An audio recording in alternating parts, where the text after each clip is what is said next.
You got a guy in Fury who was ready to do something that no human being should ever be thinking of doing, giving up the most precious gift that God can give us all, life.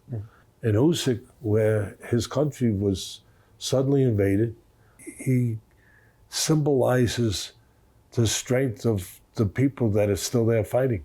If we can talk about this fight, there's elements of it that I wanted to talk to you about, because one thing that's playing on my mind, for some reason people ask my opinion, they shouldn't do, it's a waste of time.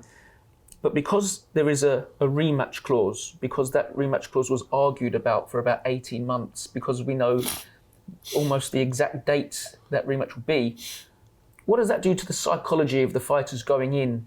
Does it naturally make them more cautious because they know that they've got a rerun in the book already? Well, they're human. That's not an element that used to be there. I'm not in favor of it, to be quite frank. They are human, but at the same time, they're champions in their own rights, each one of them.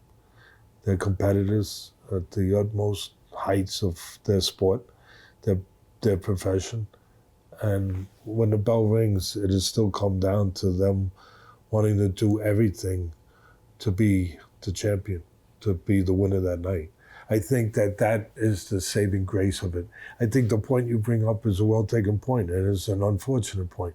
I don't think that should be hovering over something that hasn't happened for 25 years, where we can get one champion. And also there's other parts that are so interesting that this fight invokes, other questions that can be answered that sometimes are not only important, but they're very curious to people.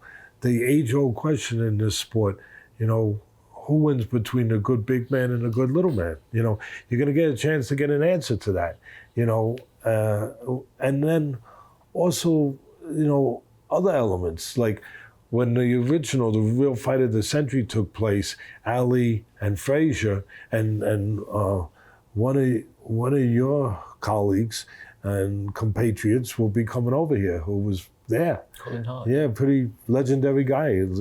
Back when we actually had real writers covering the sport, not that there's not real writers out there, but writers that were dedicated only to the sport, and the newspapers that were dedicated to the sport, the way they are to soccer, or you call it football, across the pond over there, or those other major sports. Boxing was a major sport, and newspapers were invested in that sport. But what made that fight also so special was the first time in the history of heavyweight boxing where two undefeated heavyweights were fighting for the heavyweight title, for one title. And you have that, so you have all those elements. It's enough to have one, but you have the first time in 25 years you can have one champion, where maybe we have hope again, where you can walk down the street and ask somebody, who's the heavyweight champ? Like they used to be able to answer when it was Marciano, it was Joe Louis, it was Muhammad Ali, it was Mike Tyson, it was Larry Holmes, whoever it was. They can't answer no more. You might get an answer you don't want to hear. Ricky Brown or Ricky Crumpets, how would they know? There's such a proliferation of titles out there, that it has diminished the sport in certain ways. And this is a chance not only for the fans to be satisfied, but the sport to get healthier in one night. To kind of like go to the patient and give them an injection and say, you feel better? I actually feel better. What the hell did you give me?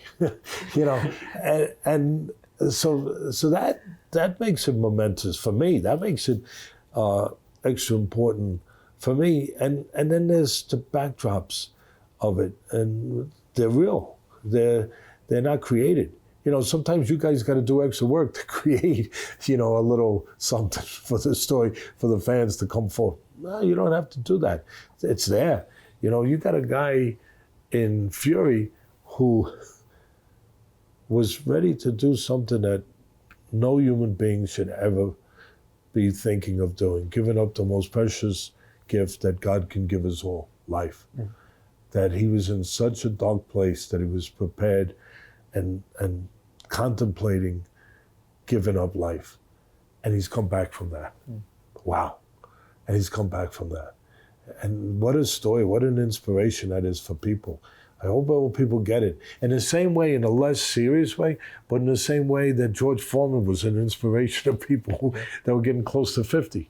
Like, it ain't over. Your dreams ain't over. They're not over? No, they're not over. I could be heavyweight champion 45. You can go and do what you want to do at a later age. Whatever. But I wanted to do this, and it's too. I want to go back to school to be a lawyer. I want to go do it. You can still do it. And that it went outside the ropes, so to speak, where it invoked this kind of thinking to masses of people to again, inspiration that had nothing to do with just going in there and throwing a jab. And I think that on the other side, you got the great backdrop story again. Hollywood couldn't make this stuff up, where you got a man in Usyk where his country was suddenly invaded where just invaded, unprovoked, was invaded, and it's been getting taken apart, where people are being killed, buildings are being destroyed, lives are being, just gutted, and you have somebody who really he symbolizes the strength of the people that are still there fighting, and he gives hope. To the people that can't pick up a gun. Not everyone can go pick up a gun and go out there and say, okay, I'm gonna do this. But yet they have to still have something to feel like they are strong enough to fight. They still have to have hope. And you have a guy who gives them hope. If he can be the top heavyweight in the world, the heavyweight champ of the world, then we can attach ourselves to that strength. That he can remind us of how strong we can be, of how proud we can be, and how proud we are. So you have so many dimensions to this event, to this fight, and it's intriguing. And then you get down to the actual science of it, the actual styles of it. It makes for an intriguing night because you can make arguments both ways of why that guy will win. But sometimes it's hard to create an argument for both sides. Mm-hmm.